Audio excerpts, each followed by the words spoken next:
Hello everyone, नमस्कार। एक बार फिर से आप सभी का बहुत बहुत स्वागत है लोधाजी क्लासेस के बीए प्लेटफॉर्म पर। बीएससी बीकॉम सेकेंड ईयर में इंग्लिश लैंग्वेज एंड फाउंडेशन के सब्जेक्ट के अंतर्गत दोस्तों हमारा सेशन कंटिन्यू चल रहा है। डेली 8 बजे का टाइम हमने फिक्स किया है फाउंडेशन कोर्स का। तो अब डेली जो भी क्लासेस आपको मिलेगी 8 PM पर ही आपको डेली क्लासेस अवेलेबल हो जाएगी। क्लियर? चलिए दोस्तों, तो आज का सेशन कंटिन्यू करते हुए आज हम डिस्कस करेंगे एक और इंटरेस्टिंग टॉपिक, फोनेटिक सिंबल्स, जो कि हमारा आज का टॉपिक है। फोनेटिक सिंबल्स दोस्तों हमारे ग्रामेटिकली पोर्शन को कंप्लीट करने के लिए, और कहें कि इंग्लिश में जो भी त्रुटियां होती, जो गलतियां होती है, उनको समझने के लिए, उनको क्लियर करने के लिए ये टॉपिक यहाँ पर इंग्लिश ग्रामर में हमको पढ़ाया जाता है। तो आज ये फोनेटिक सिंबल्स, जिसमें मैक्सिमम स्टूडेंट्स को डाउट होता है, तो आज इसी टॉपिक पर हम पूरे व्यवहारिक और पूरे डीपली चर्चा करने वाले हैं, ताकि आपको इस टॉपिक से संबंधित जो भी डाउट है वो सब क्लियर होते चले जाए। क्लियर है? और एट लास्ट में जो है दोस्तों, हम टॉप 10 कैटेगरी वाले क्वेश्चन आंसर भी डिस्कस करेंगे, जैसा कि आपके एग्जाम में आप लोगों से पूछा जाता है। तो आज सेशन नंबर 18 होने जा रहा है, लेक्चर नंबर 18 होने जा रहा है। इससे पहले 17 सेशन जो है हमारे इस सब्जेक्ट के हो चुके हैं, जो प्लेलिस्ट में अवेलेबल है। आप चाहें तो प्लेलिस्ट में जाकर के आप आसानी से उन सभी सब्जेक्टों को देख सकते हैं। इसके भी टोटल लेक्चर आप देख सकते हैं, प्लेलिस्ट में जाना पड़ेगा। 60 से ज्यादा सब्जेक्ट में अभी तक आपको बीए वाले बच्चों को पढ़ा चुका हूं। BA first second third year तीनों ईयर में जिसमें भी आप हैं, आप जाकर के अपना सब्जेक्ट प्लेलिस्ट में जाकर के पढ़ सकते हैं। इसके अलावा प्रज्ञान इनसाइड एकेडमी नया यूट्यूब चैनल है, जहां पर मैं कॉम्पिटिटिव एग्जाम की तैयारी करवा रहा हूं। यदि अभी तक आपने उसको विजिट नहीं किया है तो विजिट जरूर कर ले, क्योंकि वहां पर चाहे आप यूपीएससी की तैयारी कर रहे हैं या करना चाहते हैं, या स्टेट पीसीएस की या व्यापम किसी भी एग्जाम की आप तैयारी करना चाहते हैं, आप इस चैनल के माध्यम से फ्री ऑफ कॉस्ट तैयारी कर पाएंगे। क्लास नोट्स की लिंक भी आपको दी जाती है, ताकि आप नोट्स के माध्यम से बाद में रिविजन भी लगा सके। चैनल की लिंक वीडियो के डिस्क्रिप्शन में अवेलेबल है, और चैनल का नाम मैं एक बार फिर से रिपीट कर रहा हूं, या तो आप नोट डाउन कर लीजिए या फिर आप रिमेंबर रखिए, याद रखिएगा, प्रज्ञान इनसाइड एकेडमी। ठीक है? इसकी लिंक आपको इस वीडियो के डिस्क्रिप्शन में भी मिल जाएगी, और ये अन्यथा आप यूट्यूब पर डायरेक्ट भी सर्च कर सकते हैं, प्रज्ञान इनसाइड एकेडमी लिख करके। चलिए दोस्तों, आगे बढ़ते हैं। अब देखते हैं जो फाउंडेशन कोर्स आप पढ़ रहे हैं, इसकी स्पेशल नोट्स अवेलेबल है। एक छोटे से सब्सक्रिप्शन अमाउंट पर आपको ये सभी चारों नोट्स आपको अवेलेबल हो सकती है। 149 रुपए का सब्सक्रिप्शन चार्ज है। ये सब्सक्रिप्शन लेने पर आपको ये चारों ही नोट्स, हिंदी, इंग्लिश, उद्यमिता विकास और महिला सशक्तिकरण, ये चारों ही नोट्स जो स्पेशल लैंग्वेज के साथ में इसका स्पेशल कंटेंट का इस्तेमाल करते हुए टॉप जो कैटेगरी वाले क्वेश्चन आंसर होंगे, उनको भी हमने इसमें समाहित किया है। तो आप चाहे तो पढ़ सकते हैं, ले सकते हैं इसको। इस पेज का स्क्रीनशॉट लेकर के नंबर दिए गए, इस पर व्हाट्सअप कर दीजिए, वहां पर आपको सारी जानकारी दे दी जाएगी। वहीं पर सब्सक्रिप्शन मिलेगा, और नोट्स की लिंक भी आपको व्हाट्सअप पर ही मिल जाएगी। चलिए बढ़ते हैं अब अपने सेशन की ओर। आज का सेशन जो है दोस्तों, हम 4 पॉइंटों के माध्यम से कवर करेंगे। सबसे पहले हम देखेंगे कि इंट्रोडक्शन टू फोनेस्टिक्स। तो फोनेस्टिक सिंबल जिसकी हम बात कर रहे हैं, जो आज का हमारा टॉपिक है, तो ये फोनेटिक जो सिंबल है, ये होते क्या है। एक बात और है, अभी तक हमारी जो है लैंग्वेज स्किल्स चल रही थी, राइटिंग स्किल्स हमने कवर की, और अब जो सेशन हमारा चल रहा है एट लास्ट में, वो है स्पीच स्किल्स का। ठीक है ना? तो स्पीच स्किल्स में 3 या 4 सेशन आपके कंप्लीटली होंगे। इसी के साथ आपका सब्जेक्ट कवर कंप्लीट हो जाएगा। तो पहला पॉइंट है हमारा कि फोनेस्टिक जो सिंबल है, उनको वो क्या होते हैं, इन्हें हम व्यवहारिक रूप से समझने का प्रयास करेंगे। पॉइंट नंबर सेकंड में हम जो इंग्लिश के साउंड्स होते हैं, या फोनेस्टिक जो साउंड्स होते हैं इंग्लिश लैंग्वेज के, उनका क्लासिफिकेशन करेंगे। किस किस टाइप के इंग्लिश लैंग्वेज में ये फोनेस्टिक होते हैं, फोनेटिक साउंड होते हैं। क्लियर है? और पॉइंट नंबर थर्ड में हम देखेंगे एग्जाम्पल विद वर्ड्स। क्लियर? तो वर्ड के साथ में एग्जाम्पल भी देखेंगे कि ये फोनेटिक्स जो साउंड्स होते हैं, ये एक्चुअल में क्या होता है, कैसे इनका यूज किया जाता है। और एट लास्ट में हम टॉप 10 एमसीक्यू क्वेश्चनों पर डिस्कस करने वाले हैं। तो इन 4 पॉइंटों के माध्यम से हमारा आज का सेशन कंप्लीट होगा। तो आइए वन बाय वन करके इनको जल्दी से कवर करने का प्रयास करते हैं। चलिए शुरू करते हैं पॉइंट नंबर फर्स्ट से। सबसे पहले हम बात कर रहे हैं इंट्रोडक्शन टू फोनेटिक्स। जी हाँ, ये फोनेटिक्स या फोनेटिक सिंबल जो है, ये क्या होते हैं। दरअसल दोस्तों, इसको एक बार व्यवहारिक तरह से समझेंगे तो आपके लिए एकदम क्लियर हो जाएगा। देखिए, phonetic symbol are special sign और character use to presents the sound of speech in any languages. अब ये जो फोनेटिक्स जो साउंड की हम बात कर रहे हैं, या फोनेटिक जो सिंबल की हम बात कर रहे हैं, ये जरूरी नहीं है कि ये सिर्फ अंग्रेजी लैंग्वेज में, इंग्लिश लैंग्वेज में ही यूज किए जाते हो, नहीं, बल्कि फोनेटिक सभी लैंग्वेज में होते हैं। जस्ट लाइक कि आप कभी देखिए ना कि इंग्लिश में जब हम वर्ड को पढ़ते हैं, तो शब्द कुछ और होते हैं, पढ़ते कुछ और। जस्ट लाइक कि हम केट लेते हैं, CAT केट, तो CAT केट, अब इसकी शुरुआत कहां से होती है? सी से होती है, क्लियर है, सी से होती है। लेकिन हमारा प्रोनाउंसिएशन जो स्टार्ट होता है वो कैसे होता है? तो दोनों में डिफरेंस आ रहा है। ये डिफरेंस क्यों होता है, कहां कहां पर ये डिफरेंस होता है, इस डिफरेंस को समझने के लिए ही हम फोनेटिक सिंबल की जरूरत हमको पड़ती है, और उसी की चर्चा हम आज इस सेशन में करने जा रहे हैं। क्लियर है? तो फोनेटिक सिंबल्स में विशेष चिन्ह होते हैं जो किसी भाषा की ध्वनियों को प्रदर्शित करते हैं, किसी भाषा की या भाषा के शब्दों की ध्वनि को प्रदर्शित करते हैं, है ना। तो उसका जो प्रोनाउंसिएशन होता है, जो शब्द होते हैं, शब्द का हम जो प्रोनाउंसिएशन करते हैं, उसको प्रदर्शित करता है कि कौन सा शब्द, किस शब्द को किस तरह से हम प्रोनाउंस करेंगे या उसको बोलेंगे, तो बोलने पर कौन सा साउंड, किस प्रकार का साउंड निकलेगा। तो इसके भी दोस्तों, इसमें भी जो है कुछ लेटर्स होते हैं, जस्ट लाइक कि अगर हम इंग्लिश लैंग्वेज की बात करें तो यहां पर 44 साउंड होते हैं जिन्हें हम फोनेम्स कहते हैं, फोनेम्स कहते हैं, ठीक है। तो अब सिंपल में याद रखिएगा, इंग्लिश लैंग्वेज में कितने साउंड होते हैं? 44 साउंड होते हैं, 44 साउंड होते हैं। वो प्रत्येक साउंड का एक स्पेशल एक वर्ड होता है, प्रत्येक साउंड का मतलब कि 44 साउंड होते हैं, 44 साउंड के अलग अलग वर्ड होते हैं, और इन्हीं वर्डों के माध्यम से जो हमारा प्रोनाउंसिएशन होता है, जो ध्वनि होती है, उसको पहचाना जाता है। कैसे? तो आइए आगे चल करके हम उनको विद एग्जांपल देखेंगे, लेकिन उससे पहले एक बात और याद रखिएगा कि these symbols are part of the international phonetic alphabet. ये याद रखना बहुत जरूरी है कि जिस फोनेटिक सिंबल्स की हम बात करते हैं, ये फोनेटिक सिंबल दरअसल है क्या? तो ये जो है ना, ये इंटरनेशनल फोनेटिक अल्फाबेट का एक भाग है, एक पार्ट है। और इस इंटरनेशनल फोनेटिक्स अल्फाबेट को हम हिंदी में क्या कहते हैं? अंतरराष्ट्रीय ध्वन्यात्मक वर्णमाला, अंतरराष्ट्रीय ध्वन्यात्मक वर्णमाला। और इस अंतरराष्ट्रीय ध्वन्यात्मक वर्णमाला में दुनिया की सभी भाषाओं के जो फोनेटिक सिंबल्स है वो सब अवेलेबल है इसके अंदर। तो इसी के अंदर हमें अंग्रेजी के 44 साउंड्स को पढ़ना है, और उन्हीं 44 साउंड्स को हम आज बेहतर तरीके से समझने का प्रयास करेंगे। इसलिए क्लास में सिर्फ 10 मिनट के लिए फोकस्ड हो जाइए, पूरे ध्यान पूर्वक सुन लीजिए। आपका ये फोनेटिक्स से संबंधित या सिंबल से संबंधित जो डाउट हमेशा से बनाया है ना, वो पूरी तरह क्लियर हो जाएगा, क्योंकि किताब पढ़ने में ये पूरा आपके सर के ऊपर से जाने वाला है। मैं चैलेंज करता हूं, किताब से आप इस टॉपिक को नहीं समझ पाओगे। इसलिए लेकिन अगर आपने एक बार इस सेशन को कंप्लीट देख लिया, तो आप दुनिया की कोई सी भी किताब में आप फोनेटिक सिंबल वाला चैप्टर पढ़ लीजिएगा, फर्स्ट रीडिंग में ही आपको ये टॉपिक समझ आ जाएगा। ठीक है, तो अभी तो हमने फोनेटिक सिंबल की बेसिक पर चर्चा की है, अब हम थोड़ा सा क्लासिफिकेशन की ओर बढ़ेंगे, ताकि आपका चैप्टर धीरे धीरे आगे मूव करेगा ना, तो आप आसानी से समझते हुए चले जाएंगे।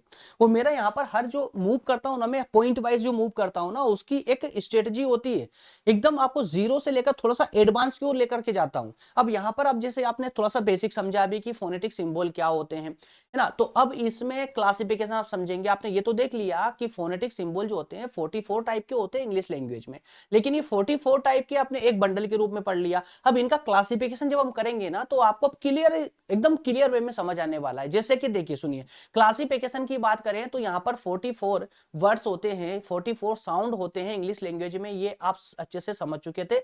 लेकिन अब इस 44 को भी हम दो मेन पार्ट्स में कैटेगराइज करेंगे, दो मेन पार्ट्स में। कौन कौन से दो पार्ट में? तो दोस्तों, एक तो इसमें साउंड होते हैं वोवेल साउंड, आप ये बचपन से पढ़ते आ रहे हैं, है ना, स्वर और व्यंजन पढ़ा है ना आप लोगों ने, कि स्वर ध्वनि और व्यंजन ध्वनिया। इंग्लिश में स्वर को हम क्या कहते हैं? वोवेल कहते हैं, वोवेल साउंड, और व्यंजन ध्वनि को हम कंसोनेंट कहते हैं, कंसोनेंट साउंड। क्लियर है ना? तो वोवेल साउंड और कंसोनेंट साउंड। अब यहां पर इसको जो 44 आपके ये साउंड थे, अब इनको यहां पर डिवाइड कर दीजिए। 20 साउंड आपके वोवेल साउंड में आते हैं, और कंसोनेंट साउंड में 24 साउंड आते हैं, याद रखिएगा। तो ये हमने कैटेगराइज कर दिया। अब हमें एक एक करके समझने की जरूरत पड़ेगी। सबसे पहले हम देखेंगे कि वोवेल साउंड, दैट मींस की जो स्वर ध्वनियां होती हैं, जो 20 साउंड है, 20 ध्वनियां हैं, वो कौन कौन सी है। तो विद एग्जांपल में यहां पर आपको बताते हुए चलूंगा, अब थोड़ा सा ध्यान पूर्वक सुनिए। देखिए, vowel sound are sound produced without any obstruction of air flow. क्या मतलब हुआ इसका? अरे ये वोवेल साउंड जो है ना, ये वो साउंड है जिसे बोलते समय वायु का प्रवाह जो है ना रुकता नहीं है, वायु का प्रवाह रुकता नहीं है, वो होते हैं वोवेल साउंड। लेकिन ये वोवेल साउंड भी दो भागों में बटे होते हैं, एक होते हैं शॉर्ट टाइप के और एक होते हैं लॉन्ग टाइप के। मतलब कि जब हम बोलते हैं तो एक वर्ड वो होता है जो तुरंत ही शुरू होता है और वहीं खत्म हो जाता है, लेकिन एक लॉन्ग वर्ड वो होते हैं जिनको शुरू और एंड करने में थोड़ा सा टाइम लगता है। एग्जाम्पल के साथ समझाऊंगा, थोड़ा सा ध्यान से बने रहे। देखिए एग्जाम्पल लेते हैं, दो टाइप मैंने बताया, शॉर्ट वोवेल और लॉन्ग वोवेल्स। शॉर्ट वोवेल्स कौन से होते हैं, जैसे कि देखिए यहाँ पर शॉर्ट वोवेल्स के एग्जांपल दिए गए, यहाँ पर 6-7 कुछ एग्जांपल दिए, से आई, ई, ए, क्लियर है, एन, ए, ठीक है। ये अब जस्ट सुनिएगा, ये जो इसका मैंने जो नाम लिया ना, ऐसा कुछ नाम नहीं है इनका। ये साउंड जो है, ये साउंड है, ये वॉइसलेस साउंड होते हैं, वो साउंडलेस साउंड होते हैं ये, या वॉइसलेस साउंड होते हैं, इनका कोई वॉइस नहीं होती है, इनकी सिर्फ पहचान होती है, इनको सिर्फ हम गेस कर सकते हैं, ठीक है। तो अब सुनिएगा, इन सभी के कितने दिए गए, 1 2 3 4 5 6 और 7, 7 शॉर्ट वोवेल्स दिए गए हैं। इन सातों के एग्जांपल लेते हैं हम। जैसे फर्स्ट वाला हमने लिया, फर्स्ट वाले में सिट। अब सिट के लिए, सिट में कौन सा साउंड आ रहा है, सिट, ई, एक शॉर्ट साउंड आ रहा है, शॉर्ट सिट। तो जो इसमें जो ई का यूज हुआ है ना, वो स्टार्ट होते ही तुरंत खत्म हो गया, सिट, ठीक है। तो इसमें जो वायु का प्रवाह था, एयर फ्लो था, वो रुका क्या, सिट बोलने में, सिट तुरंत बोल दिया हमने। तो इसमें जो यूज होगा, इसके लिए जो साउंड है वो ये वाला साउंड है। उसी प्रकार से पेन में, इसके सिर्फ आपको माइंड में थिंकिंग रखनी, पहचान रखनी है, पहचान रखनी है। ये सब वॉइसलेस साउंड होते हैं, वॉइसलेस होते हैं, इसलिए इनका कोई नाम नहीं दिया जा सकता, पर्टिकुलर नाम नहीं दिया जा सकता, ठीक है। तो इसमें जैसे पेन वर्ड है, तो पेन वर्ड में कौन सा यूज होगा, पेन में जो ए आ रहा है, ए साउंड जो आ रहा है ना, कौन दर्शाता है इसको, ई वाला साउंड ये दर्शा रहा है, पेन, पेन, क्लियर। उसी प्रकार से कैट ले लीजिए, कैट में जो ए वर्ड आ रहा, अच्छा शुरुआत क्यों नहीं ले रहे हम लोग इसमें, जब आप यूज कर रहे हैं सिट, पेन, कैट, है ना, कप, पॉट, तो इसमें जो है आपको अगर हिंदी में कहूं तो आपको जो स्वर संधि वाले, स्वर ध्वनि वाली जो स्वर शब्द हैं, आपके स्वर वाली मात्राएं आपको नजर आ रही है, और मात्राओं का यूज यहां पर हो रहा है। जब हम इसको कॉन्सोनेंट पढ़ेंगे, व्यंजन पढ़ेंगे, तो आपको वहां पर मेन वर्ड से रिलेटेड जो शब्द होंगे वो नजर आएंगे। तो मैं एक एक करके आपको बता रहा हूं, तो ध्यान सुनिएगा। यहां पर जो वोवेल वर्ड होते हैं, उसमें जो शॉर्ट वर्ड होते हैं, शॉर्ट वर्ड यहां पर 7 टाइप के दिए गए हैं, वो 7 के यहां पर एग्जाम्पल जैसे दिया गया है। जैसे केट में ए और ई का मिश्रण, आप जब साउंड बोलते हो ना, जब प्रोनाउंसिएशन करते हो, तो यहां पर ए और ई में मिश्रण नजर आता है, ठीक है। तो इसको इस साउंड से, इस शब्द से दर्शाते हैं। उसी प्रकार से कप, CUP, कप, है ना, कप के लिए कप, तो कप के लिए ये साउंड यूज होगा, वहीं पोट के लिए और पुट के लिए, क्लियर है, पुट। अब यहां पर पुट में देखिए, यहां पर शॉर्ट साउंड आ रहा है ऊ का, शॉर्ट साउंड आ रहा है छोटा ऊ का, है ना, तो उसके लिए हम इस वर्ड को यूज करेंगे। वहीं एगो के लिए ये वाला यूज होगा। और लॉन्ग वर्ड्स की अगर बात करूं तो खाली डिफरेंस समझ लीजिए, दैट्स ऑल, आपको रटना कुछ भी नहीं है, सिर्फ डिफरेंस समझते हुए आगे चलना आपको। देखिए जैसे लॉन्ग वर्ड में का बात करें, तो लॉन्ग वर्ड में पहला शब्द दिया गया है सी। अब सी में जो ई बोल रहे हैं हम, इसे थोड़ा सा लंबा खींच रहे हैं, लेकिन इसमें भी वायु का प्रवाह रुक नहीं रहा है ना, सी। तो इसके लिए जो है ये वाला वर्ड यूज किया जाता है, जैसे छोटा आई मान लीजिए, स्मॉल आई, है ना। और यहां सिट के लिए कैपिटल आई का यूज कर रहे थे हम लोग। उसी प्रकार से कार, जब यहां पर आ रहा है तो बड़ा आ रहा है, इसलिए लॉन्ग वर्ड बन जाता है, लॉन्ग वोवेल्स बन जाता है, कार। तो इसमें हम ए का यूज करेंगे। डोर में अब यहां पर बड़ा ऊ नजर आ रहा है हम लोगों को, बड़ा ऊ, है ना, तो उसके लिए ये यूज होगा, छोटा ऊ के लिए ये वाला साउंड यूज होगा। उसी प्रकार से टू, बर्ड, ये सब साउंड आप लोग अच्छे ध्यान से देख सकते हैं। इनमें से कुछ भी रटना नहीं है, आपको सिर्फ देखना है, समझना है, इसके अलावा और कुछ नहीं करना है। आगे क्वेश्चन कैसे बनेंगे वो भी मैं आप लोगों को आगे बताने वाला हूं, तो परेशान होने की जरूरत नहीं है। एक बार में टॉपिक समझ नहीं आए तो एक बार सेशन को फिर से रिवाइज करके देख लीजिएगा, ठीक है ना। चलिए अब कंसोनेंट साउंड को जरा देख लेते हैं। कंसोनेंट साउंड क्या होते हैं, जो व्यंजन शब्द होते हैं, व्यंजन ध्वनियां होती है, वो क्या होती है, जिससे स्वर ध्वनियां क्या थी, जिसको बोलने में वायु का जो प्रवाह था वो रुक नहीं रहा था, तुरंत शुरू होते खत्म हो रहा था। लेकिन कंसोनेंट में वायु का प्रवाह बोलने के तुरंत बाद में या तो रुक जाएगा या एकदम धीमा पड़ जाता है। जैसे एग्जांपल के लिए आप बोलिए पेन, पेन, तो जैसे ही वो खत्म हुआ, ना पर खत्म हुआ, क्या हुआ, साउंड वहीं वहीं रुक गया। बैट बोलिए, बैट, टैप, डॉग, ठीक है, गो, फिश, तो साउंड आगे, साउंड का जो प्रवाह था वो कंटिन्यू नहीं है बल्कि रुक जाता है, ठीक है। तो ये वो ध्वनियां होती हैं, इनको बोलते समय वायु का प्रवाह कुछ हद तक या पूरी तरह से रुक जाता है। एग्जाम्पल के रूप में जैसे यहां पर आप देखेंगे कुछ साउंड के साइन दिए गए हैं, जैसे साउंड का साइन दिया गया है, पी टाइप का साउंड दिया गया है, इसे हम यूज करेंगे पेन में, पेन के लिए, पेन। तो जो पा वर्ड निकल रहा है, प्रथम जो पा का जो साउंड निकल रहा है, उसके लिए, पा के लिए कौन सा, ये पी टाइप का जो सिंबल है इसे यूज करेंगे। वहीं पेन के लिए बी सिंबल का यूज होगा, टेप के लिए टी सिंबल का यूज होगा, डॉग के लिए डी का हो रहा है। लेकिन तो अब ये तो कॉमन है, ये तो आप इजीली पकड़ सकते हो, लेकिन प्रॉब्लम कहां पर आ जाती है, जब इस टाइप के वर्ड, कुछ वर्ड इस टाइप के आपके सामने आ जाते हैं, जस्ट लाइक की थिंक वाले शब्द, थिंक में। अब थिंक में ये शब्द आता है टी और एच, टी और एच, थिंक। तो यहां पर थिंक के लिए जो है दोस्तों इस सिंबल का यूज किया जाता है। अब इसको आपको याद रखना पड़ेगा। उसी तरह से ये साउंडलेस है, साउंडलेस है। और ये जब थिंक की जगह जब हम दिस का यूज करते हैं तो यहां पर भी टीएच आ रहा है, यहां पर भी टीएच आ रहा है, लेकिन यहां पर जो है हम इस सिंबल का यूज करेंगे दिस के लिए, थिंक। ये थोड़ा सा लॉन्ग खिंच रहा है, दिस ये शॉर्ट जा रहा है, तो यहां पर ये सिंबल यूज होगा। उसी तरह से आप इसको देखेंगे तो जेड एच जैसा साउंड यहां पर बीच में आ रहा है, मेजर। अब देखिए एस यू आर को हम मेजर कह रहे हैं, ज, तो जेड आर का साउंड आ रहा है, तो इसका सिंबल क्या होगा, यहां पर ये वाला सिंबल इसका करेक्ट हो जाएगा, ठीक है। तो इन सभी सिंबल्स को मिला करके आपके 44 सिंबल कंप्लीट होते हैं। ये 44 सिंबल हैं जो आपकी पूरी इंग्लिश लैंग्वेज में कहां कहां पर आपके एरर है, उन एरर को ये खत्म कर देता है प्रोनाउंसिएशन में, बोलने में। अब जैसे होती है ना मिस्टेक कि अभी इंग्लिश कुछ और होती है बोलने में, वहीं अमेरिकन अंग्रेजी जब हम बोलते हैं तो वो कुछ और प्रोनाउंसिएशन निकलता है। तो प्रोनाउंसिएशन की जो मिस्टेक होती है ना, वो फोनेटिक्स जो सिंबल्स होते हैं उनकी अंडरस्टैंडिंग के साथ में हम इस कंफ्यूजन से पूरी तरह बाहर आ सकते हैं। थोड़ा सा एग्जांपल भी आप देख लीजिए, जैसे कि कुछ वर्ड के साथ लेकर आया हूं, जैसे कैट है, कैट के लिए हम जो है किस टाइप का सिंबल यूज करते हैं, कभी देखिए ना गूगल पे डालेंगे आप कैट, तो कैट को सिंबॉलिक करते हुए वो कुछ इस प्रकार से भी आपको दर्शाएगा ताकि आप आसानी से उसका प्रोनाउंसिएशन कर सके, बोल सके, सही बोलने के लिए, है ना। तो इसमें देखिए के ए, है ना, कटा हुआ ई, पीटी, इस प्रकार से कैट बोला जाएगा। शिप में क्या होगा दोस्तों, तो शिप, तो ये एस ही है, लेकिन ये एस दर्शा रहा है कि बहुत धीरे मात्रा में बोलना, सिप, थोड़ा सा लंबा खींचते हुए बोलना, सिप, क्लियर है। इसी प्रकार से बुक, बुक में आपको ये साउंड आपको दिख रहा है, मैंने बीच में बताया था, छोटा ऊ के लिए, है ना, कार के लिए, बर्ड के लिए, एग्जैक्ट। चलिए अब थोड़ा से जो इसी टॉपिक पर बेस्ड कुछ क्वेश्चन, जो टॉप कैटेगरी वाले 10 क्वेश्चन है जो एग्जाम में बार बार पूछे गए हैं, उन क्वेश्चनों को जरा देख लेते हैं। How many phonetic sounds are there in English, कहा गया है कि इंग्लिश में कितने फोनेटिक्स साउंड अवेलेबल है, कितने फोनेटिक साउंड होते हैं दोस्तों।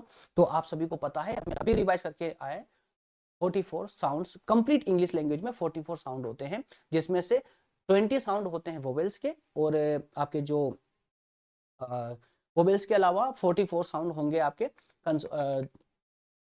एक सेकेंड दोस्तों, तो कहीं पर गड़बड़ तो नहीं कर रहे हैं, एक सेकेंड, या कंसोनेंट में 24, एक सेकंड दोस्तों, एक छोटा सा डाउट है, मैं क्लियर कर लूं क्योंकि आगे बढ़े उससे पहले, बाद में रिपेयर होता नहीं, बाद में नहीं हो पाता ये। एक सेकंड रुकिए जरा, पीपीटी में कुछ प्रॉब्लम तो नहीं हो गई है। वोवेल्स में 20 एंड देन कंसोनेंट में 24, तो कंसोनेंट को एक बार चेक कर लेते हैं, यहाँ पर 24 का, ओके इट्स ओके, बिल्कुल ठीक है, ठीक है। तो वोवेल्स में जैसा आपने देखा था, यहाँ पर वोवेल्स में कितने थे आपके 44 साउंड, यहाँ पर आपके आ रहे हैं 44 साउंड, तो वोवेल्स में है आपके 20, ठीक है ना, और कंसोनेंट में हो जाएंगे आपके 24। तो इस प्रकार से आपके 44 साउंड्स यहाँ क्लियर हो रहे हैं, तो बी ऑप्शन बी करेक्ट होगा। किसी डाउट जब आता है तो उसको एक्चुअल में क्या होता है ना, कई क्लासों में डाउट आता है और उसको छोड़ देते हैं बाद में ठीक करने के लिए, लेकिन बाद में फिर वो ठीक हो नहीं पाता है, और फिर आप कंटिन्यूस में गलत चले जाते हैं और फिर बाद में कमेंट करते हैं आप लोग कि सर इसमें ये गलत हो गया। तो ये समस्या अब नहीं आने देंगे, मत टेंशन लीजिएगा। How many vowel sounds are there in English, तो ये भी देखा हमने, वोवेल्स में 20 साउंड्स होते हैं, 20। और वहीं कंसोनेंट का भी एक क्वेश्चन होगा यहाँ पर, कंसोनेंट साउंड्स का, तो कंसोनेंट साउंड में भी याद रखिएगा आप लोग 24 साउंड्स होते हैं, तो यहाँ ऑप्शन सी करेक्ट हो जाएगा। तो ये बेसिक से क्वेश्चन है, लेकिन ये क्वेश्चन कभी कभी एग्जाम में उलझा देते दोस्तों। तो फोनेटिक्स जो साउंड होते हैं टोटल 44 है, उसमें वोवेल्स में 20 है और कंसोनेंट में 24 है। ये जो कैटेगराइजेशन है ये थोड़ा सा आपको याद रखना बहुत जरूरी है। चलिए नेक्स्ट है, which symbol represents the TH sound in think. अभी हम भी पढ़ करके फ्री हुए कि यहाँ पर जो थिंक वर्ड हमने पढ़ा था, थिंक में जो टीएच साउंड आ रहा है, इस टीएच को कौन सा सिंबल है जो दर्शाता है टीएच को। तो हमने अभी देखा था टीएच को, थिंक वाले वर्ड में टीएच को दर्शाएगा थीटा वाला, थीटा टाइप का ये सिंबल। और वहीं अगर ये थिंक की अपेक्षा दिस हो जाता, दिस, तो साउंड चेंज हो रहा है, तो इसको दर्शाएगा ये वाला सिंबल, ऑप्शन बी वाला। लेकिन यहां पर करेक्ट आंसर क्या होगा, थिंक है, तो ऑप्शन ए करेक्ट हो जाएगा, ठीक है ना, ऑप्शन ए सही होगा। नेक्स्ट क्वेश्चन लेते हैं, which alphabet is used for phonetic symbol. कौन सा अल्फाबेट है जो फोनेटिक सिंबल के लिए यूज किया जाता है, Latin alphabet, Roman alphabet, Greek alphabet या IPA. IPA that means international phonetic alphabet, पढ़ा था ना आप लोगों ने फर्स्ट वाली स्लाइड में, आप लोगों ने देखा था इंट्रोडक्शन में, ठीक है ना। तो इन ये जो आईपीए जो अल्फाबेट है ये फोनेटिक सिंबल में यूज किया जाता है, इसके लिए यूज किया जाता है, ऑप्शन डी करेक्ट होगा। नेक्स्ट है, why are phonetic symbols important. तो ये जो फोनेटिक सिंबल्स हम पढ़ रहे हैं ये इंपॉर्टेंट क्यों है, ऑप्शन ए कहता है दे इंप्रूव स्पेलिंग, स्पेलिंग को इंप्रूव करता है, या they help in correct pronunciation, या दे टीच ग्रामर रूल्स, या दे रिप्लेस लेटर इन राइटिंग। क्या राइट होगा यहाँ पर, तो ऑप्शन बी करेक्ट नजर आ रहा है, क्योंकि ये प्रोनाउंसिएशन को ठीक करता है, प्रोनाउंसिएशन में हमारी हेल्प करता है ठीक करने में, ऑप्शन बी यहाँ पर सही आंसर होगा। नेक्स्ट क्वेश्चन लेते हैं, नेक्स्ट क्वेश्चन है, what do phonetic symbols represents. तो what do phonetic symbols represent, तो ये फोनेटिक सिंबल जो है ये क्या रिप्रेजेंट करते हैं, किसे रिप्रेजेंट करते हैं, तो साउंड ऑफ स्पीच को रिप्रेजेंट करते हैं। साउंड ऑफ स्पीच को, बोलने का जो साउंड है, हमारी जो ध्वनि है उसको रिप्रेजेंट करता है, उसको ठीक करने का प्रयास करता है, ऑप्शन डी यहाँ करेक्ट होगा। नेक्स्ट क्वेश्चन है, the phonetic transcription of the word cat is. तो इस कैट वर्ड के लिए कौन सा फोनेटिक साउंड यूज किया जाता है कैट के लिए, के ए टी कैट ये वाला वर्ड, या कैट, या कट, या सी ई टी कैट, कौन सा फोनेटिक सिंबल यूज किया जाता दोस्तों। तो आपको मैंने बीच में बताया था के ए ई टी है ना, एक वर्ड जो है ये सिंबल होता है, तो सिंबल ही आप कैट का फोनेटिक सिंबल दर्शाया जाता है, ठीक है, ऑप्शन बी यहाँ करेक्ट होगा। नेक्स्ट क्वेश्चन है, phonetic symbols are mainly used in, तो जो फोनेटिक सिंबल्स है ये मेनली कहां पर यूज किए जाते हैं, किस में यूज किए जाते हैं, ग्रामर की बुक में, डिक्शनरी में, नोबेल में, या एसे में। तो याद रखिएगा दोस्तों, जो फोनेटिक सिंबल्स आप कभी डिक्शनरी लेकर के आओगे ना, तो हिंदी टू इंग्लिश या हिंदी टू माफ कीजिएगा इंग्लिश टू अन्य किसी भी लैंग्वेज में, तो वहां पर शब्द को ठीक से पढ़ने के लिए फोनेटिक सिंबल्स का यूज किया जाता है प्रत्येक डिक्शनरी में। वर्ड के जस्ट नीचे छोटे छोटे अक्षरों में ये सिंबल्स लेके होते हैं, ठीक है, इसलिए यहां पर करेक्ट आंसर हो जाएगा ऑप्शन बी डिक्शनरी, ठीक है ना, ऑप्शन बी। चलिए नेक्स्ट है, एक साइन दिख रहा है आपको एस टाइप का, लेकिन लॉन्ग एस टाइप का एक साइन दिख रहा है, एक सिंबल है, कहा जा रहा है कि phonetic symbols for which sound, ये किस साउंड के लिए यूज होता है, कौन से साउंड के लिए, एस एच के लिए होता है इन सी में, या एस के लिए सन के अंदर एस के लिए, या सी एच चेयर में सी एच के लिए, या टी एच थिंक के लिए, कौन से में होगा। तो याद रखिएगा जो ये वाला सिंबल है एस टाइप का, ये सा, सी में सा के रूप में यूज होता है, एस एच के लिए यूज किया जाता है, ठीक है ना, सी में एस एच के लिए ये वाला सिंबल यूज किया जाता है, ऑप्शन यहां पर ए सही हो जाएगा। चलिए इसी के साथ में हमारा आज का सेशन होता है कंप्लीट। मैं बिल्कुल मान सकता हूं कि ये जो सेशन अभी हुआ है ये कई स्टूडेंट्स के सर के ऊपर से गया होगा, लेकिन कुछ स्टूडेंट जिन्होंने फोकस्ड, जो क्लास में फोकस्ड रहे होंगे, उनको 100% ये समझ आया होगा, और जिनको थोड़ा वो समझ नहीं आया है, मैंने पूरा प्रयास किया है बेसिक से एडवांस तक ले जाने का। तो इसमें जिनको समझ नहीं आया है उनसे मैं एक बार रिक्वेस्ट कर रहा हूं कि सेशन को एक बार फिर से शुरू से एक बार लगा करके इसमें जो हमने कुछ पॉइंट डिस्कस किए उन पॉइंटों को एक बार फिर से सुन ले, ताकि आपका जो डाउट रहा है वो पूरी तरह कंप्लीट हो जाए।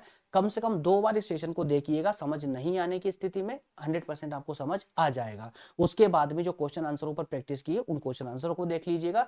इसी के साथ आपका टॉपिक हो जाता है कंप्लीट। कल वाले सेशन में दोस्तों लेक्चर नंबर 19 में स्पीच स्किल्स के अंतर्गत ही हम बात करेंगे वर्ड एसेंट की, फोनेम्स की या सिलेबल की। ठीक है, ये तीनों वर्ड्स को एक साथ लेकर के आएंगे। ओके फ्रेंड्स, मिलेंगे नेक्स्ट सेशन में। अच्छा, जाने से पहले special notes special PDF notes की मैं बात कर लूं। देखिए, जो टॉपिक जैसे आपने आज पढ़ा है फोनेटिक सिंबल, अगर आप बुक की बात करें तो बुक में पूरा हिंदी और अंग्रेजी दोनों में मिक्स लैंग्वेज में दिया गया है और बहुत आसान भाषा में उसको लिखा गया है, ताकि आप पढ़ेंगे और आसानी से आपको समझ जाएगा। और हर टॉपिक पर ऐसा ही है, सिंपल लैंग्वेज का यूज किया गया है, अधिक से अधिक क्वेश्चन दिए गए ताकि आप हर ज्यादा से ज्यादा क्वेश्चनों पर प्रैक्टिस कर पाए, ताकि एग्जाम में आसानी से आप क्वेश्चन का आंसर टिक कर पाए। ठीक है ना। तो जो दोस्त भी स्पेशल पीडीएफ नोट्स परचेस करना चाहते हैं या सब्सक्रिप्शन लेना चाहते हैं इस नोट्स के लिए, सब्सक्रिप्शन अमाउंट 149 रुपए है, सभी को पता होना चाहिए।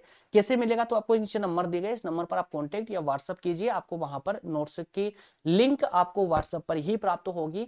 लेकिन उससे पहले आपको सब्सक्रिप्शन की एक छोटी सी प्रोसेस है वो कंप्लीट करनी होती है, उसके तुरंत बाद आपको नोट्स मिल जाती हैं। ओके फ्रेंड्स, मिलेंगे नेक्स्ट सेशन में जल्दी ही। वो सेशन का मैं टाइम फिर से आपको रिपीट करवा दूं, टाइमिंग यही रहने वाला है इवनिंग का, है ना। इवनिंग में 8 PM पर डेली क्लासेस होगी आपकी, बीए वाले सभी बच्चों की 8 PM पर ही क्लासेस होगी अब। ठीक है ना। ओके फ्रेंड्स, मिलेंगे नेक्स्ट सेशन में। बहुत बहुत धन्यवाद, थैंक यू, जय हिंद।